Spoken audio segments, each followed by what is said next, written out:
Hello everyone, welcome to Education Achievers. I hope you all are doing well. आज के इस video में हम बात करने वाले हैं आपके यूजीसी नेट पेपर 1 के लॉजिकल रीजनिंग के important topic ऑब्वर्जन, conversion and contraposition के बारे में। ये एक ऐसा टॉपिक है जो आपके एग्ज़ाम्स चल रहे हैं उसमें लगातार पूछा जा रहा है इससे रिलेटेड क्वेश्चंस, और आपसे पहले जो एग्ज़ाम्स हो चुके हैं उनमें भी ये क्वेश्चंस पूछे गए हैं इससे रिलेटेड, और पूरी पॉसिबिलिटी है कि आगे जो एग्ज़ाम्स होने वाला है आपका दिसंबर में उसमें भी इससे रिलेटेड क्वेश्चंस पूछे जा सकते हैं। तो आज की इस वीडियो में हम इस टॉपिक को बहुत ही इजी तरीके से, बहुत सिंपल वे में और बहुत ही सरल भाषा में, आसान शब्दों में इस टॉपिक को हम समझेंगे। इसलिए आप इस वीडियो को शुरू से एंड तक देखना। इन तीनों ही टॉपिक्स के आज सारे कन्फ्यूज़न आपके दूर होने वाले हैं। ये जो नाम है लॉजिकल रीजनिंग के टॉपिक्स के, ये देखने में थोड़े टफ लगते हैं, थोड़े कन्फ्यूजिंग लगते हैं, डराते हैं, बट ऐसा होता नहीं है। ये टॉपिक्स और ये जो नाम है सिर्फ देखने में डरावने लगते हैं, बट असल में बहुत ईजी होते हैं। ठीक है, कोई टफ नहीं होते। जैसे square of opposition, mode and figure, ये सुनने में टफ लगते हैं।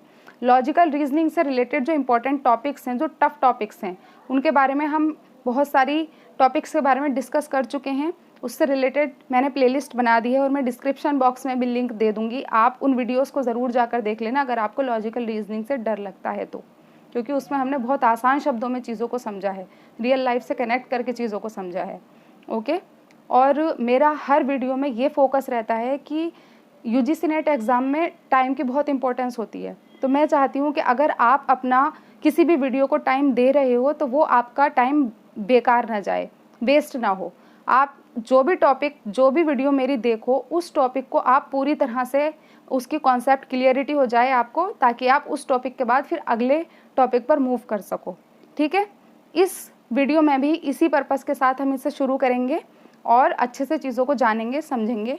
अगर आपको वीडियो थोड़ी सी भी हेल्पफुल लगे तो प्लीज़ लाइक ज़रूर करना, चैनल को सब्सक्राइब भी करना, क्योंकि ये दोनों ही चीज़ें यहाँ बिल्कुल फ्री ऑफ कॉस्ट हैं, कोई पैसा नहीं है यहाँ पर इसका। ठीक है, अब इस टॉपिक को समझने से पहले हमें कुछ चीज़ों को जानना ज़रूरी है। अगर आपका mode and figure, square of opposition, ये सारी चीज़ें अगर आपने पहले से पढ़ रखी हैं तो आपको इस टॉपिक को समझने में कोई भी दिक्कत नहीं होगी, कोई प्रॉब्लम नहीं आएगी। लेकिन जिन लोगों के लिए टॉपिक नया है या जिन्होंने तैयारी करना शुरू किया है, इसके बारे में नहीं पढ़ा है, उनको कुछ बेसिक नॉलेज होना ज़रूरी है। इसीलिए हम थोड़ा बेसिक से स्टार्ट करेंगे और फिर आगे बढ़ेंगे, थोड़ा सा रिवाइज करेंगे। ठीक है, तो इस टॉपिक को समझने से पहले हमें पता होना चाहिए मूड क्या होता है, क्वालिटी क्या होता है, क्वांटिटी क्या होता है, सब्जेक्ट किसको कहते हैं, प्रेडिकेट किसको कहते हैं। ठीक है, ये बेसिक चीज़ों की हमें नॉलेज होना ज़रूरी है। तो हम सबसे पहले देखते हैं मूड क्या होता है। मूड का क्या मतलब है? मूड का मतलब होता है कोई भी, अगर आपको स्टेटमेंट है आपके सामने, एग्जाम्स में कोई भी स्टेटमेंट दिया हुआ है, इस स्टेटमेंट को हम कहते हैं प्रोपोजिशन। जैसे कि ये एक स्टेटमेंट है, ऑल मैन आर ऑनेस्ट, इसको हम स्टेटमेंट या फिर प्रोपोजिशन कहते हैं। तो इस प्रिपोजिशन के स्टार्टिंग में जो ये ऑल लिखा हुआ है, ठीक है, ऑल का मतलब होता है ए। ऐसे ही अगर इस प्रिपोजिशन या सेंटेंस के स्टार्टिंग में अगर नो लिखा हुआ होता तो हम उसको कहते ई टाइप। ठीक है, क्योंकि नो का मतलब होता है ई। अगर सम लिखा हुआ होता इस स्टेटमेंट के स्टार्टिंग में तो हम उसको कहते आई टाइप, और अगर सम नोट वाला केस होता तो हम उसको कहते ओ टाइप। ठीक है, तो ऑल का मतलब ए, नो का मतलब ई, सम का मतलब आई और सम नोट का मतलब ओ। इसको हम कहते हैं मूड। और इनको याद रखने की क्या ट्रिक है, मैंने आपसे पहले भी बताया था कि ए को तो आप याद रख सकते हो ऑल से, ए मतलब ऑल। ठीक है, ई के साथ आपको नो को कैसे कनेक्ट करना है, जो खाने वाला इनो आता है ना, मैंने उससे याद कराया था कि ई और नो, इन दोनों को जोड़ दो इनो। तो इसलिए आपको याद रखना है नो का क्या होगा ई, और सम का आई हमने कैसे याद किया था, समाई से। जैसे कि कोई मछली पानी में समाई, समा जाना, तो सम आई, यानी आई को सम के साथ आपको कनेक्ट करना है। आई का मतलब है सम। और ओ को आपको सम नोट के साथ कैसे करना है कि नॉट है तो नॉट में ओ आ रहा है, इसलिए यहाँ पर होगा ओ, क्योंकि ये वाले ओ को तो हमने ई के साथ कनेक्ट कर ही लिया है। तो ये वाला जो ओ है सम नोट में, तो उसका मतलब होगा ओ। तो ऑल मतलब ए, नो मतलब ई, सम मतलब आई और सम नोट मतलब ओ। ये तो हमारा हुआ मूड। ठीक है, अब ये क्या होता है क्वालिटी। क्वालिटी का क्या मतलब होता है? क्वालिटी का मतलब होता है, दो प्रकार की होती है क्वालिटी, एक होती है पॉजिटिव, एक होती है निगेटिव। अब जैसे ये स्टेटमेंट है, यहाँ आपको लिखा हुआ दिखाई दे रहा है ऑल मैन आर ऑनेस्ट। ये कैसा स्टेटमेंट है? ये है अफर्मेटिव स्टेटमेंट। तो जो हमारी क्वालिटी होती है वो या तो होती है पॉजिटिव या होती है निगेटिव। अगर कोई स्टेटमेंट पॉजिटिव है तो उसको हम कहते हैं अफर्मेटिव, और अगर कोई स्टेटमेंट निगेटिव है तो हम उसको कहते हैं निगेटिव। तो क्वालिटी किस पर डिपेंड करती है? स्टेटमेंट पॉजिटिव है तो उसकी क्वालिटी होगी पॉजिटिव, स्टेटमेंट निगेटिव है तो उसकी क्वालिटी होगी निगेटिव, यानी अफर्मेटिव या निगेटिव। ये होती है हमारी क्वालिटी। अब क्वांटिटी क्या होती है? क्वांटिटी भी 2 पार्ट्स में डिवाइड होती है। क्वांटिटी का क्या मतलब होता है? क्वांटिटी भी 2 होती हैं, एक होती है यूनिवर्सल, एक होती है पर्टिकुलर। अब यूनिवर्सल और पर्टिकुलर का क्या मतलब है? यूनिवर्सल का मतलब होता है ऑल या नो। अगर कहीं पर ऑल या नो लिखा हुआ है तो उसका मतलब है यूनिवर्सल, क्योंकि ऑल में यानी सभी लोग शामिल हैं, नो मतलब कोई भी शामिल नहीं है, सभी की बात हो रही है, टोटली बात हो रही है। तो यूनिवर्सल का क्या मतलब होगा? ऑल और नो। यूनिवर्सल क्या होगा हमारा? ऑल एंड नो जो होगा वो होगा हमारा यूनिवर्सल, ठीक है। और पर्टिकुलर क्या होगा? एक होता है क्वांटिटी पर्टिकुलर। पर्टिकुलर किसको कहेंगे हम? जब सम वाला केस आ जाएगा ना तो उसको हम कहेंगे पर्टिकुलर। सम वाला जो केस होगा उसको हम कहेंगे पर्टिकुलर, क्योंकि पर्टिकुलर चीज़ों की बात हो रही है, सम में सबकी बात नहीं हो रही।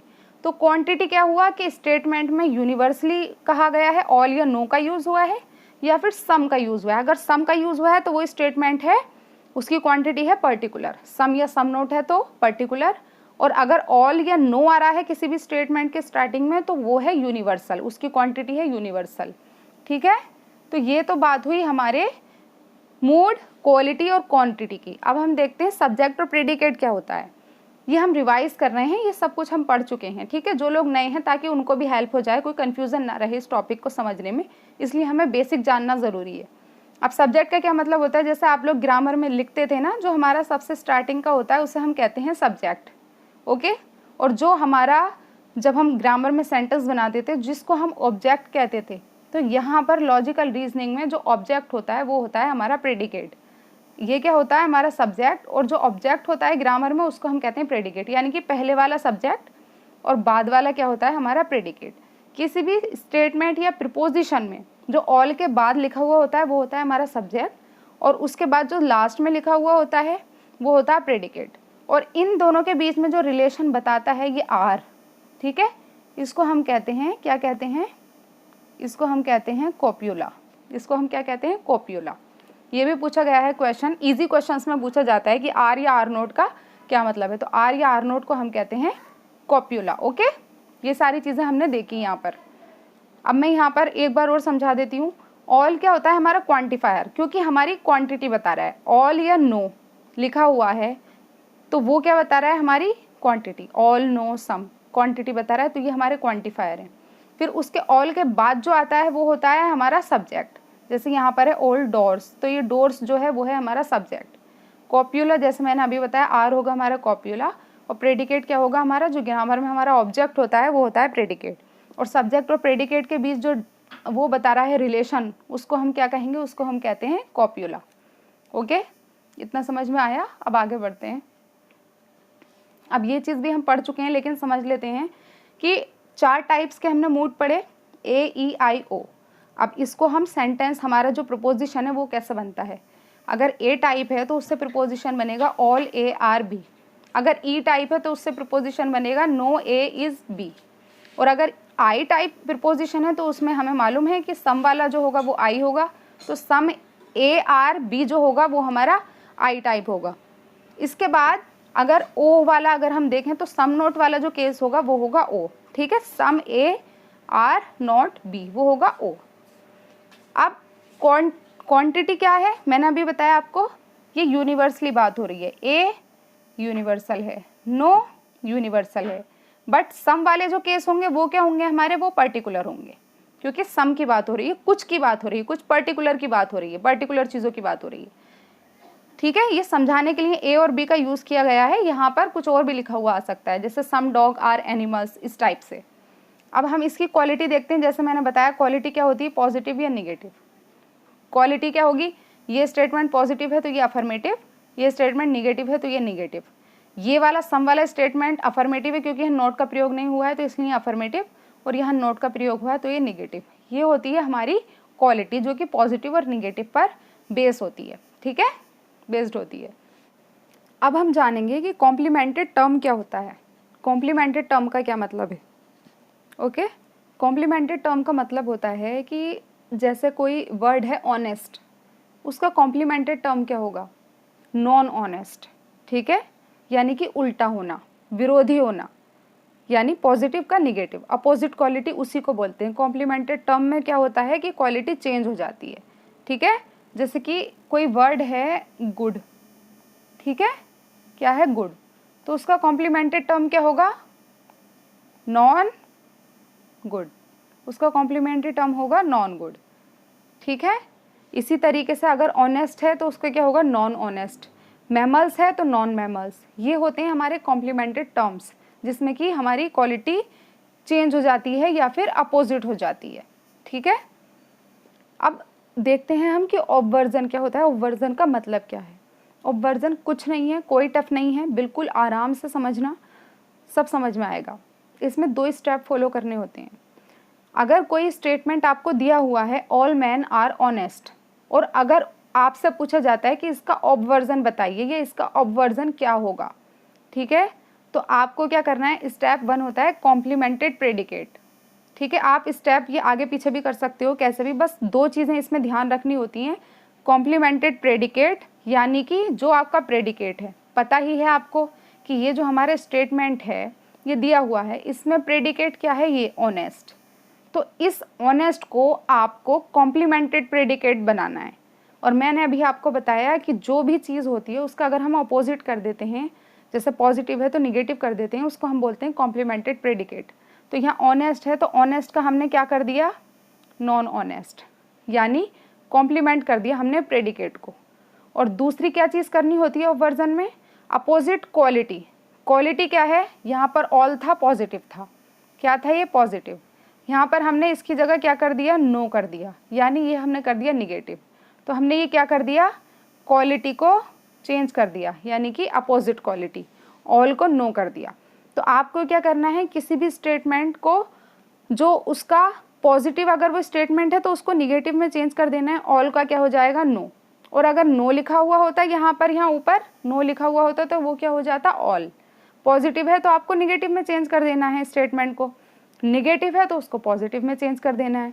और दूसरी चीज़, जो आपका प्रेडिकेट होगा उसको कॉम्प्लीमेंटेड करना है, कॉम्प्लीमेंटेड बनाना है उस प्रेडिकेट को।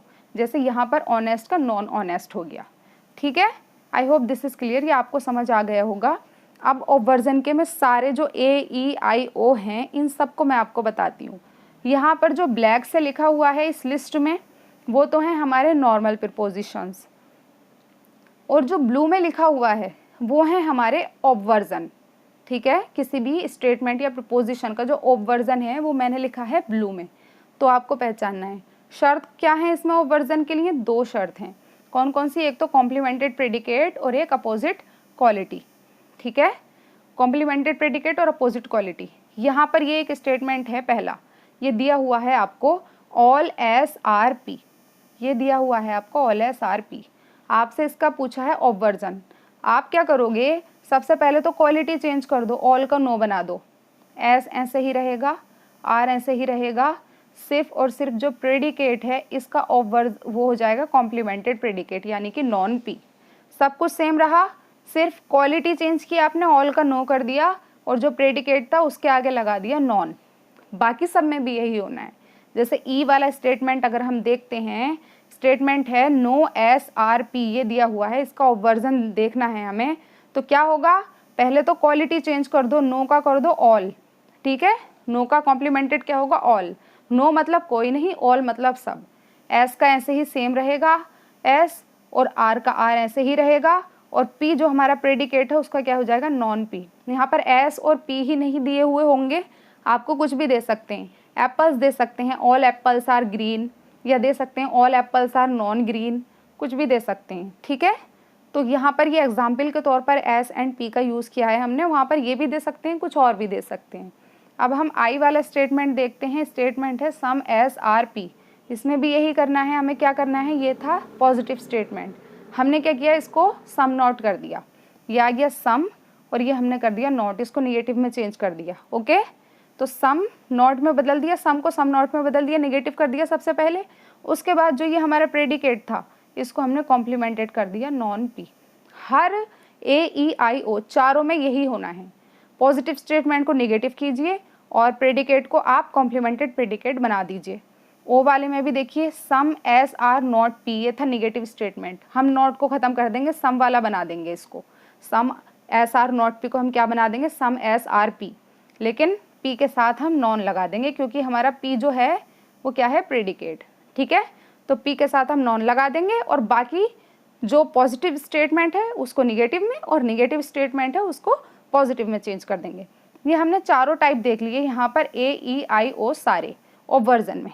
आई होप आपको ऑब्वर्जन अच्छे से समझ आया होगा। आगे और जब हम कंक्लूड करेंगे चीज़ों को तब और अच्छे से क्लियर होगा आपको। ठीक है, अच्छे से आपको समझते जाना है, बिल्कुल स्किप नहीं करना है वीडियो को। अब हम देखते हैं कन्वर्जन क्या होता है। सबसे ज़्यादा ईजी होता है कन्वर्जन, कुछ भी नहीं करना होता है इसमें। कोई भी स्टेटमेंट आपको दिया हुआ है उसका कन्वर्जन पूछा है तो आप क्या करो, एक्सचेंज कर दो सब्जेक्ट को और प्रेडिकेट को। यहाँ पर इस स्टेटमेंट में ये स्टेटमेंट दिया हुआ है नो मैन आर ऑनेस्ट, ये एक स्टेटमेंट है। इसमें सब्जेक्ट क्या है हमारा, मैन। ठीक है, प्रेडिकेट क्या है हमारा, ऑनेस्ट। अब इस प्रेडिकेट को तो बना दो सब्जेक्ट, ठीक है, और इस सब्जेक्ट को बना दीजिए आप प्रेडिकेट। तो क्या हुआ, सिर्फ और सिर्फ इंटरचेंज हुआ, किसका, सब्जेक्ट और प्रेडिकेट का। तो कन्वर्जन में सिर्फ और सिर्फ हमें इंटरचेंज करना होता है सब्जेक्ट और प्रेडिकेट का। सब्जेक्ट प्रेडिकेट को इधर ले आइए, सब्जेक्ट को इधर ले आइए, बस और कुछ नहीं करना। बस एक चीज़ जो याद करने वाली है कन्वर्जन में वो ये है कि ये ए एंड ओ पर वैलिड नहीं होता, सिर्फ और सिर्फ किसके लिए वैलिड होता है, ई एंड आई के लिए ये वैलिड होता है कन्वर्जन वाला। अगर आपको कोई ए स्टेटमेंट दिया हुआ है जैसे ऑल मैन आर मॉर्टल और आपसे उसका कन्वर्जन पूछा जाए तो वो पॉसिबल नहीं है, वो इनवैलिड होगा या नॉट वैलिड होगा, क्योंकि कन्वर्जन सिर्फ और सिर्फ किसके लिए होता है, ई और आई के लिए। अब कन्वर्जन ई और आई के लिए वैलिड होता है, इसको आप कैसे याद रखोगे, जैसे कन्वर्जन का आप लीजिए सी, ठीक है, और किसके लिए होता है, आई और ई के लिए, आई एंड ई, आइस, आइस से आप याद रख सकते हो। सी फॉर कन्वर्जन किस किस के लिए वैलिड है, आई वाले स्टेटमेंट के लिए यानी कि सम वाले, सम आई, और ई वाले स्टेटमेंट यानी नो वाले, यानी सम और नो वाले जो स्टेटमेंट होते हैं उसके लिए वैलिड होता है कन्वर्जन। और ए और ओ यानी ऑल वाले और सम नोट वाले जो स्टेटमेंट होंगे उसके लिए क्या होगा, ये नॉट वैलिड। वैलिड किसके लिए होगा, कैसे याद रखना है, आई से याद रखना है। सी मतलब कन्वर्जन, आई के लिए वैलिड है और ई के लिए वैलिड है, आई से आप याद रखोगे। ओके, ये ट्रिक है ताकि आपको कन्फ्यूज़न ना हो आगे। ठीक है, अब कन्वर्जन हम देख लेते हैं किस किस के लिए एप्लीकेबल है, आई के लिए और ई के लिए। ठीक है, जैसे कि ये स्टेटमेंट है इसमें सिर्फ और सिर्फ हमें इंटरचेंज करना होता है सब्जेक्ट और प्रेडिकेट का, कोई क्वांटिटी चेंज नहीं होगी, कोई क्वालिटी चेंज नहीं होगी, कोई कुछ नहीं करना है, सिर्फ और सिर्फ इंटरचेंज कर देना है। जैसे ये स्टेटमेंट दिया हुआ था ई वाला नो एस आर पी, ठीक है, तो सेम रहा, ये नो बिल्कुल नो का नो ही रहा, बट पी को उठाकर प्रेडिकेट को सब्जेक्ट बना दिया, एस को उठाकर सब्जेक्ट को प्रेडिकेट बना दिया। ऐसे ही आई वाले में क्या किया, सम एस आर पी था तो क्या किया, जो प्रेडिकेट था उसको सब्जेक्ट बना दिया और जो सब्जेक्ट था उसको प्रेडिकेट बना दिया। यहाँ पर मैं पहले भी बताया एस और पी की जगह कुछ और भी हो सकता है, बस आपको इंटरचेंज करना है सब्जेक्ट और प्रेडिकेट का। तो ये हुआ हमारा कन्वर्जन जो कि सबसे ईजी है और ये ए और ओ के लिए वैलिड नहीं होता है, ये आपको ध्यान रखना है। ओके, अब हम देखते हैं कॉन्ट्रापोजिशन। अब जैसे कि हमने कन्वर्जन देखा वो दो के लिए वैलिड था, दो तो बाकी रह गए ना, अब दो जो बाकी हैं वो यहाँ अप्लाई होंगे कॉन्ट्रापोजिशन में। ठीक है, कन्वर्जन में क्या किस किस के लिए वैलिड था, ई और आई के लिए, और ये किसके लिए वैलिड है, ए एंड ओ के लिए। ठीक है, कॉन्ट्रापोजिशन किसके लिए वैलिड होगा, ए और ओ के लिए, और जो कन्वर्जन अभी हमने देखा वो किसके लिए वैलिड था, ई एंड आई के लिए। इतना आपको याद रखना है, आई से आपको याद रखना है कि कन्वर्जन आई और ई वाले स्टेटमेंट के लिए होता है वैलिड। अब कॉन्ट्रापोजिशन क्या होता है, कॉन्ट्रापोजिशन थोड़ा समझने वाला है, ध्यान से सुनिएगा, इसमें भी आपको दो चीज़ों का ध्यान रखना है। सबसे पहला तो exchange of subject and predicate, ये तो सेम कन्वर्जन की तरह हमको करना है, एक्सचेंज सब्जेक्ट और प्रेडिकेट का एक्सचेंज करना है। जैसे यहाँ पर ये है statement all man are honest, ठीक है, ऑनेस्ट को उठाकर यहाँ रख दिया, प्रेडिकेट को सब्जेक्ट बना दिया, और जो हमारा मैन है उसको यहाँ पर रख दिया, यानी कि सब्जेक्ट को प्रेडिकेट बना दिया। ठीक है, एक्सचेंज तो होगा ही, क्योंकि यहाँ लिख रहा है कॉन्ट्रापोजिशन, यानी पोजीशन का एक्सचेंज तो होना ही होना है। बट उसके साथ साथ क्या होगा, कॉम्प्लीमेंटेड सब्जेक्ट एंड प्रेडिकेट। आपको सब्जेक्ट और प्रेडिकेट दोनों के आगे नॉन नॉन लगा देना है। एक्सचेंज भी करना है बट दोनों के आगे नॉन भी लगाना है, यानी कॉम्प्लीमेंटेड करना है सब्जेक्ट और प्रेडिकेट को, दोनों को एक्सचेंज के बाद। यहाँ पर ऑनेस्ट था, प्रेडिकेट क्या था, प्रेडिकेट, हमने यहाँ पर सब्जेक्ट बना दिया इसको और नॉन लगा दिया। मैन था यहाँ पर सब्जेक्ट, हमने यहाँ पर इसके साथ नॉन लगा दिया और इसको क्या बना दिया, प्रेडिकेट। तो कॉन्ट्रापोजिशन मतलब पोजीशन का एक्सचेंज होगा सब्जेक्ट और प्रेडिकेट का, साथ में उसको दोनों को कॉम्प्लीमेंटेड बनाना होगा। ये दो चीज़ें, इन दो चीज़ों को अगर आप याद रखते हो ना, तीनों की जो शर्तें हैं, पहले वाले में 2 शर्त थी, कॉन्ट्रापोजिशन में भी 2 शर्त हैं, बस कन्वर्जन में सिर्फ एक शर्त है कि आपको सिर्फ और सिर्फ एक्सचेंज करना है और कोई चेंज नहीं करना। ये हो गया हमारा कॉन्ट्रापोजिशन। आई होप आपको अच्छे से समझ आया होगा। कोई कन्फ्यूज़न हो तो आप मुझसे कमेंट बॉक्स में पूछ सकते हो, मैं क्लियर करूँगी। अब जो कॉन्ट्रापोजिशन है ये हम दोनों के लिए देख सकते हैं, क्योंकि हमें पता है कि ए और ओ दोनों के लिए कॉन्ट्रापोजिशन क्या होता है, वैलिड, और ई और आई के लिए नॉट वैलिड होता है, क्योंकि ई और आई के लिए हमारा क्या वैलिड होता है, कन्वर्जन। इसलिए ये सिर्फ और सिर्फ किसके लिए वैलिड है, ए के लिए और ओ के लिए, और नॉट वैलिड किसके लिए है, ई और आई के लिए। इतना आपको ध्यान रखना है, ये याद रखने वाली चीज़ है। बाकी इसमें क्या करना है, देखो ये है स्टेटमेंट ऑल वाला, ऑल एस आर पी। सबसे पहले तो आपको कर देना है, कॉन्ट्रापोजिशन है तो पोजीशन को चेंज कर देना है। प्रेडिकेट को बना दिया सब्जेक्ट, सब्जेक्ट को बना दिया प्रेडिकेट, उसके बाद सब्जेक्ट और प्रेडिकेट दोनों को कॉन्ट्राडिक्टेड करना है, नॉन नॉन।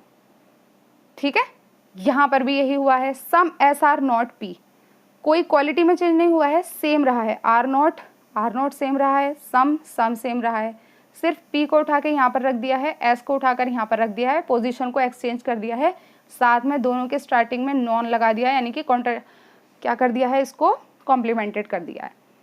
ओके, ये होता है आपका, क्या होता है, कॉन्ट्रापोजिशन। है ना, बिल्कुल ईजी, बिल्कुल भी टफ नहीं है, बस अच्छे से समझना पड़ेगा चीज़ों को। अब इसका कंक्लूजन है ये, इसका आप स्क्रीनशॉट लेके अपने पास रख लेना हमेशा के लिए, और स्क्रीनशॉट ही नहीं, आपको अपने पास नोट भी करना है इन सब चीज़ों को। जैसे कि हमारी ये है प्रीपोजिशन, सबसे ऊपर जो लिखी हुई है ये नॉर्मल प्रीपोजिशन है, ऊपर वाली लाइन में जो भी है ये नॉर्मल प्रीपोजिशन है। बाद में नीचे लिखे हुए हैं तीनों टाइप, कन्वर्स, ऑब्वर्स और कॉन्ट्रापोजिशन।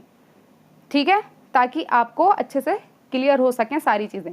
कन्वर्स में ए और ओ के लिए ये क्या होगा, नॉट वैलिड होगा, और जो कॉन्ट्रापोजिशन है वो किसके लिए नॉट वैलिड होगा, ई और आई के लिए।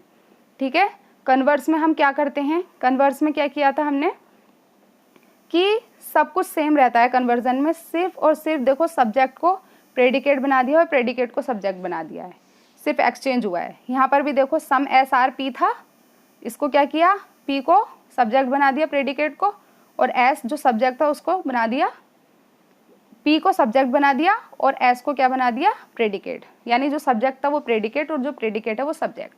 कन्वर्स में सिर्फ इतना होता है, और ये ए और ओ के लिए होता है नॉट वैलिड। ठीक है, ऑब्वर्स में हमने क्या देखा था, ऑब्वर्स चारों के लिए अप्लाई हो सकता है। ऑब्वर्जन हम ए ई आई ओ चारों का कर सकते हैं। करना क्या था, सिर्फ और सिर्फ पहले क्वालिटी चेंज करनी थी, ऑल का क्या कर देंगे, नो कर देंगे, प्रेडिकेट को कॉम्प्लीमेंटेड कर देंगे, बस, और कुछ नहीं करना है ऑब्वर्जन में। यहाँ पर नो लिखा हुआ है तो नो यानी निगेटिव, तो उसको हम क्वालिटी चेंज कर देंगे, ऑल कर देंगे। ठीक है, यहाँ पर पी लिखा हुआ है तो पी को क्या कर देंगे, नॉन पी ऑब्वर्जन में। ऐसे ही आई वाले केस में क्या करेंगे, सम वाला केस है यहाँ पर तो सम नॉट बना देंगे, निगेटिव कर देंगे, क्वालिटी चेंज कर दी, फिर जो पी बचा उसको कॉम्प्लीमेंटेड बना देंगे, नॉन पी। ऐसे ही सम एस आर नॉट पी, ये निगेटिव है, इसको पॉजिटिव कर देंगे, सम एस आर पी, और पी के साथ हम क्या लगा देंगे, नॉन यानी कॉम्प्लीमेंटेड। ये होता है ऑब्वर्जन, चारों में हो सकता है ऑब्वर्जन, किसी में भी नॉट वैलिड नहीं होगा। कॉन्ट्रापोजिशन क्या होगा, ई और आई इन दोनों में नॉट वैलिड होगा, इसको हम कॉन्ट्रापोजिशन हम नहीं बना सकते ई वाले स्टेटमेंट और आई वाले स्टेटमेंट की, यानी नो वाले स्टेटमेंट की और सम वाले स्टेटमेंट की हम कॉन्ट्रापोजिशन नहीं बना सकते। ऑल नॉन, देखो जैसे ये स्टेटमेंट था, लास्ट वाला देखते हैं अब कॉन्ट्रापोजिशन।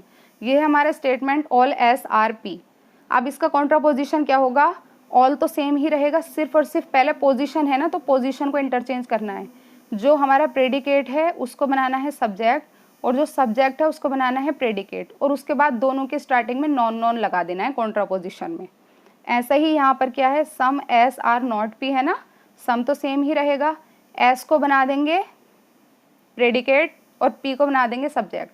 यहाँ सब्जेक्ट को प्रेडिकेट बना दिया, प्रेडिकेट को सब्जेक्ट बना दिया, और फिर दोनों के स्टार्टिंग में नॉन लगा दिया, यानी कि कॉम्प्लीमेंटेड कर दिया दोनों को। ये हुआ हमारा इसका क्या कहते हैं, कंक्लूजन। इसको आप अच्छे से नोट कर लेना अपने पास। अब मैं एक बार और आपको रिवाइज करवा देती हूँ। ओवर्जन में हमने क्या किया था, ताकि आपको याद रहे। ओवर्जन में हमने क्या किया था, कुछ भी नहीं किया था। ओवर्जन में जो हमारा ऑल था उसको नो कर दिया था, क्वालिटी को चेंज करना है, और उसके साथ साथ जो ऑनेस्ट है प्रेडिकेट उसको कॉम्प्लीमेंटेड कर देना है, नॉन ऑनेस्ट कर देना है। ठीक है, एक एक एग्जाम्पल लिखा हुआ है यहाँ पर तीनों का। इसमें क्या किया था हमने, कन्वर्जन में सिर्फ और सिर्फ सब्जेक्ट और प्रेडिकेट का एक्सचेंज कर दिया था, इंटरचेंज कर दिया था। ठीक है, कन्वर्जन में सिर्फ इतना होना है और कुछ नहीं होना है। कॉन्ट्रापोजिशन में क्या होगा, कॉन्ट्रापोजिशन में सब कुछ सेम रहेगा। कॉन्ट्रापोजिशन, पोजीशन चेंज होनी है, पोजीशन चेंज होने के बाद दोनों के स्टार्टिंग में नॉन लगा देना है, कॉम्प्लीमेंटेड कर देना है दोनों को, सब्जेक्ट को भी प्रेडिकेट को भी। समझ में आया, बस इतनी सी चीज़ थी इसमें, ओवर्जन, कन्वर्जन और कॉन्ट्रापोजिशन में। ठीक है, आई होप आप सब लोगों को अच्छे से समझ आया होगा। अब हम इससे रिलेटेड कुछ जो PYQ हैं, प्रीवियस ईयर क्वेश्चंस हैं जो पूछे जा चुके हैं पहले, उनको डिस्कस करते हैं।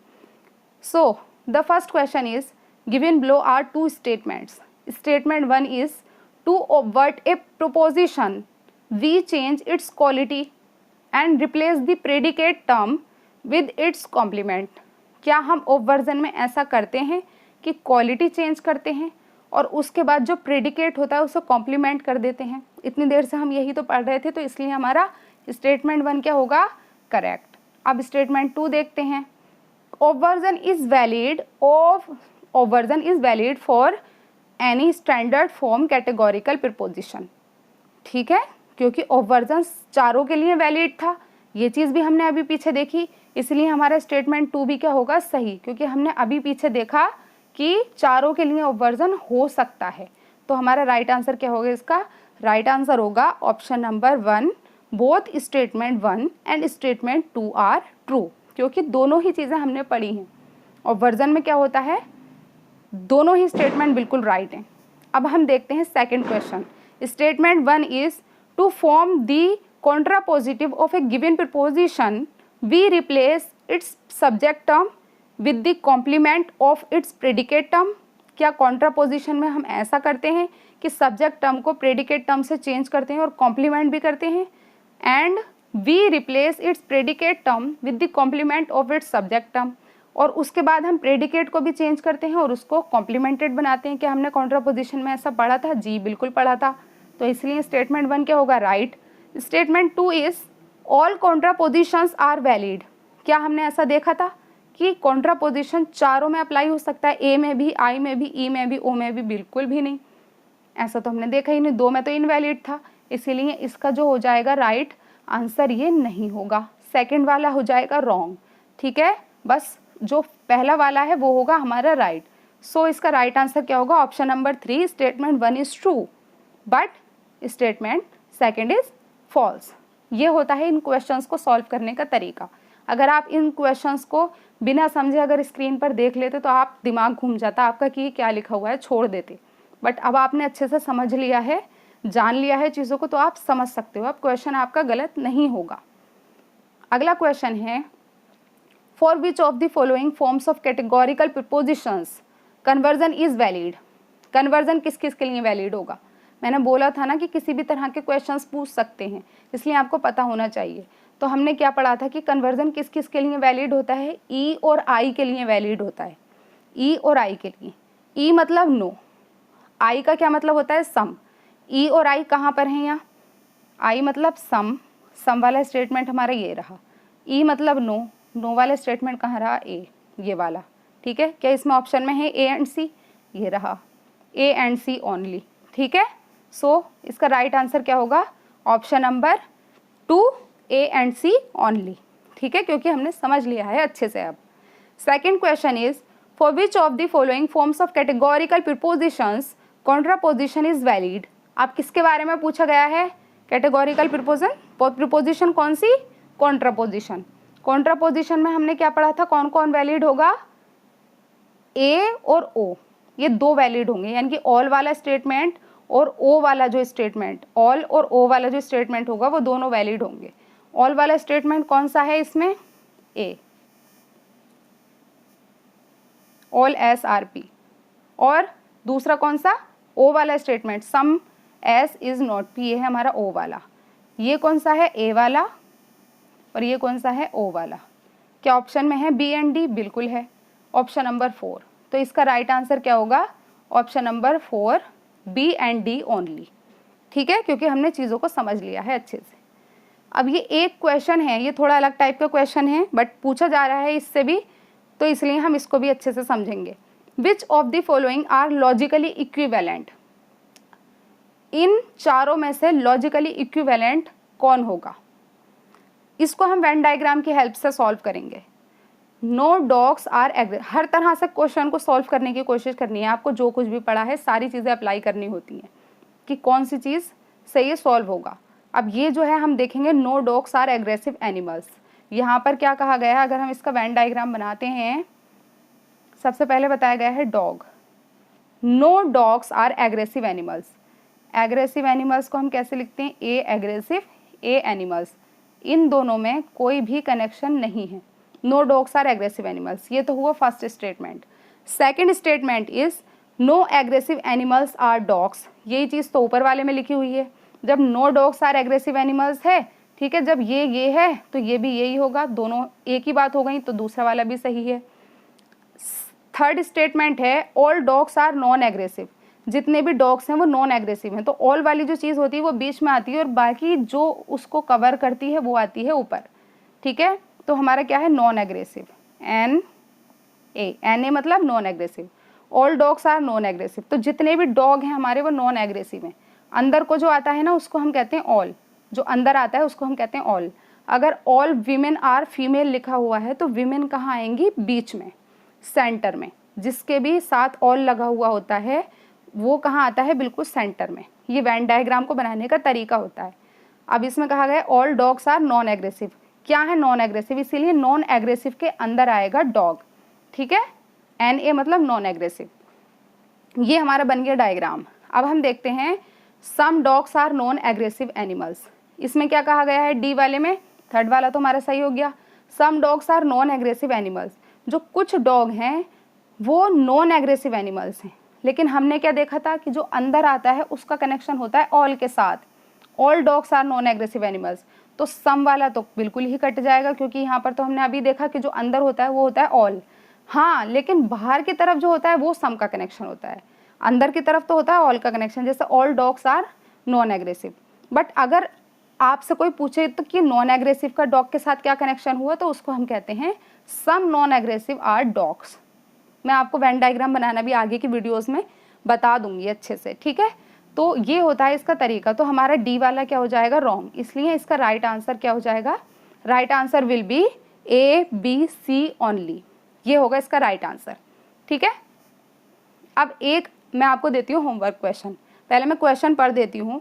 विच of the following statements are so related that they can not both be true although they both may be false.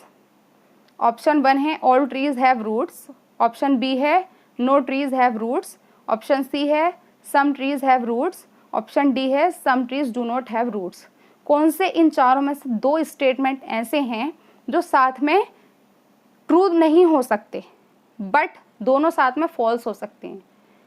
आप इस क्वेश्चन का आंसर मुझे कमेंट बॉक्स में दोगे और जो भी दो लोग सबसे पहले आंसर करेंगे उसको मैं नेक्स्ट वीडियो में शाउट आउट दूंगी। ओके, अगर आप लोगों से इस क्वेश्चन को सॉल्व करना आता है तो कमेंट बॉक्स में मुझे आंसर करना, और अगर आपको नहीं आता है इस तरह के क्वेश्चंस को सॉल्व करना तो बिल्कुल घबराने की ज़रूरत नहीं है। मैं नेक्स्ट वीडियो में इससे रिलेटेड क्वेश्चंस को कैसे सॉल्व करते हैं वो मैं अच्छे से समझाऊंगी आपको, ताकि आपका कोई भी क्वेश्चन गलत ना हो। ठीक है, क्योंकि ऐसे क्वेश्चन पूछे जा रहे हैं, 2 से 3 क्वेश्चन भी पूछे जा रहे हैं ऐसे हर शिफ्ट में। इसलिए आपको इस टॉपिक को भी बिल्कुल मिस नहीं करना है, और बहुत टफ नहीं है, बहुत आसान है। आप लोग कमेंट बॉक्स में आंसर करना है इसका, ठीक है। आज के लिए बस इतना ही। आई होप आपको ये हेल्पफुल लगा होगा, ये टॉपिक अच्छे से समझ आया होगा। अगर आपको ये वीडियो थोड़ी सी भी हेल्पफुल लगी हो तो प्लीज़ वीडियो को लाइक करना, चैनल को सब्सक्राइब करना। आप लोग भूल जाते हो, करते नहीं हो, बट कर देना, ठीक है। बिल्कुल फ्री है। मिलते हैं जल्द ही एक नए कॉन्सेप्ट के साथ। तब तक के लिए धन्यवाद।